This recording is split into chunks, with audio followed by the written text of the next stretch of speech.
Yo mosubati Chanel insochen yo romo captain we timu ya Sengera Girls ase enseme yo mopira o handball ose basketball ni yaso kiriena kwera alia osomo kiaba begete ose emokia yo oenegetinga ngobu abale ase o chifinal yecho anema igayo ko baikora abanyaruka be school ya Nyabururu ase quarter finals suneka ase semi finals na bono litkola Jumamosi bakabaikora timu ya kirali ase finali.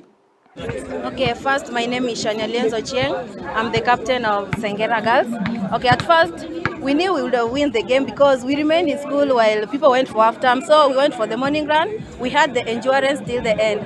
So we didn't see it like a tough game at all. Yeah, it was a good game. Today, we did not tense. Yeah, we came in the morning, warm up. We were good. So the game was good. And we are the winners. Thank you.